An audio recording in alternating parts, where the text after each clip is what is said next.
Welcome back to Scouse Farm. It's actually cold today. I've just had my hair cut on the breeze because I'm in Everton near the city centre, but there's a big howling wind coming in off the back and it's on my neck and it's horrible. But this today is another little treat for those who are into the macabre, and it was Halloween yesterday, so I was going to come down and do it on Halloween, but the weather wasn't good, it was raining, so I ended up in the park instead. But I'm at Grant Gardens and I'll just walk you in now, so I'm off the main road and I don't have to shout. But you can see now we've got the sandstone on the outside here and the old gates. Let me just walk you in now. And Grant Gardens, this was opened in 1825, but not as Grant Gardens. It'll become apparent what it was very soon. But this was Liverpool's Necropolis, and a necropolis is a tomb basically that's used to place the bodies of the dead, but it's also decorative. So where I'm about to point now, over there on these walls, on the front of them walls, there were a lot of like Grecian architectural arches, and that was because necropolis sites are ornate, so they're very ostentatious in nature, and they have large structures and show off all of the crafts. And a necropolis is usually a burial ground some distance from a city, so it's a little bit outside the city, due to obviously if you're in the middle of a city you don't want to be walking dead bodies all day and the sanitary conditions that would come with that. But this is I believe something left over from the original site, so I'll just come over and have a little look at this. And it was opened in 1825, this necropolis. It used to be called Low Hill Cemetery or something like that, and it was, the architect was John Foster Jr. He's the one who designed it, and then once designed, I'm just trying to not tread on dog poo, it was handed over to Mr. Shepherd, and Mr. Shepherd was the curator of the Liverpool Botanic Gardens. So John Foster Jr. designed the necropolis, and then Mr. Shepherd had the job of putting it into practice and laying it out as it was. And I will link to another video down below in the video description where you can see some of the old pictures. So it's another YouTuber who's been here last year called TJ, and TJ covers a lot of the history of Liverpool and things like that as well. So I'll link to TJ's video if you want to see some of the old pictures. I'll also put in there a link to a number of articles so you can read up on the history of this, what is now an open space garden, but you can then also look at some old pictures to see how beautiful it was. And it is a bit of a strange one because I'm about to tell you the number, but believe it or not, on this site where I'm walking through now, there were over 80,000 bodies buried here, and they're still here. So 80,000 bodies under where I'm walking now on this site, and the site is about 5 acres in total. So you're looking at pretty much close to the capacity of Wembley Stadium in bodies under my feet right now, which is quite disturbing. But the reason they were buried and not cremated was that back then in the early 1800s cremation wasn't a thing. Nobody cremated, and people assumed it was actually illegal. But in 1882 a chap called, I think his name is William, let me have a look at my notes. Yeah, William Price, who was a physician, a doctor. He cremated his son and ended up in court for it in 1882, but he successfully defended himself. That's a bit scary, seeing crows actually. But he successfully defended himself and said there is nowhere on the statute books that says cremation is illegal, and being correct, there was nothing they could do. He couldn't be prosecuted. So the first official cremation in the UK was in 1885, and that was a lady called Jeanette Pickersgill, who was a writer and a scientist at the time, and she was cremated in Woking, which is in the county of Surrey. And then following on from that, in 1902, the Cremation Act was actually put down in writing, so people knew all the intricacies and legalities around cremation. But back to the necropolis.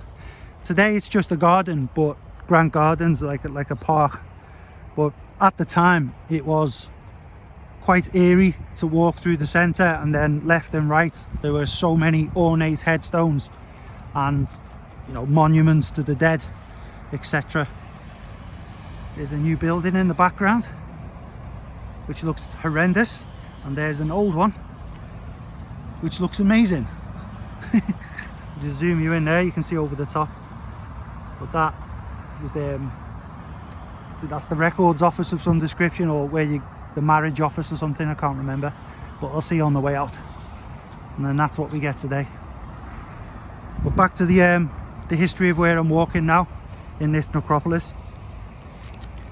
Once it was laid out, it was then opened in 1825, and bodies were buried here up until, I think the last one was 1898. And from 1898 there was no more interments in these gardens, what are now gardens. And that's because in 1896 people started complaining, and you can imagine that as the city grows, the city of Liverpool, the port of Liverpool, people move to the outskirts because there's only so much land in the centre of the city before you run out of places to put people. So obviously development happened on the outskirts, and this is on the brow of Everton, so it's very close to the city centre. And having 80,000 bodies buried and then building around it, it's obviously a bit concerning for sanitary reasons. So like local politicians and people, business individuals were complaining, and then it took 2 years, but in 1898 they stopped interring bodies here, and then it was handed over to the Liverpool Corporation. And the Liverpool Corporation is what is now a local council, so it's the council. And the council then in 1913 they started demolishing the tombstones, all of the large walls where I'm about to point now.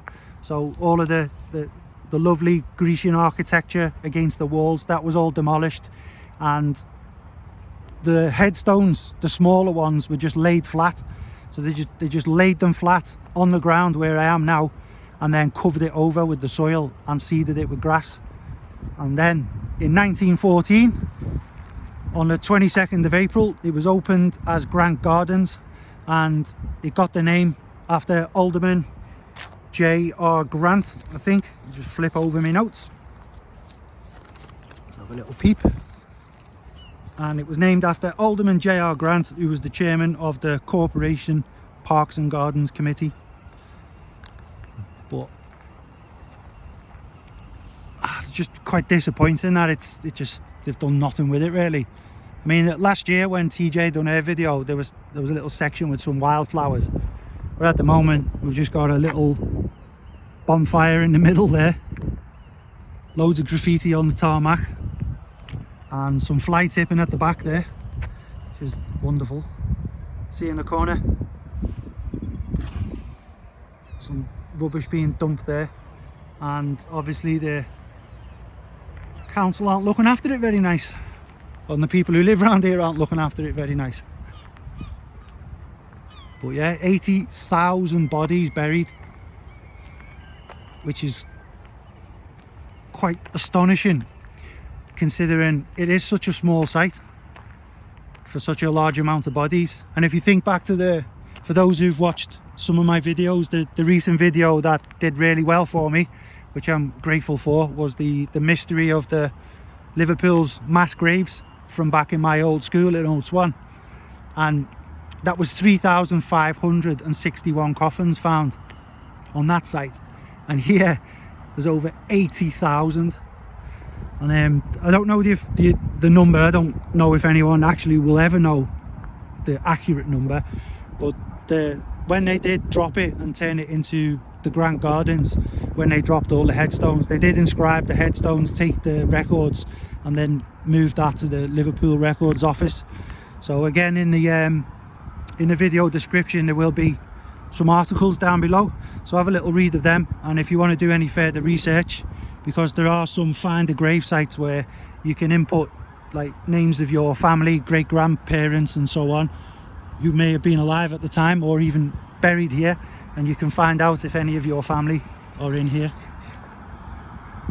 And this where I'm walking now, obviously the tarmac is new, but this is an original. Below this, the walkway was always the walkway, so the bodies were buried where now you can see the grass. So there was always this walkway through the centre. And I'm actually very disappointed. I mean, I know they've got these trees here which look recent, well they are new trees, so they're starting to do something, but the fly tipping is just a scourge in the city at the moment. It really is. Every area I go to, there's anywhere where there's an amount of grass or something left unattended, straight away there's fly tipping going on, and it's very, very disappointing. And this is all being mowed down. You can see there all the tracks, so this must have been recently mowed down, the wildflower section. It will grow back next year in spring and it will probably look lovely, but during winter it just looks quite terrible. Let's see if we can, I think that's called Brome Terrace if I remember rightly. It's like where, you know, the records of marriages and deaths and things.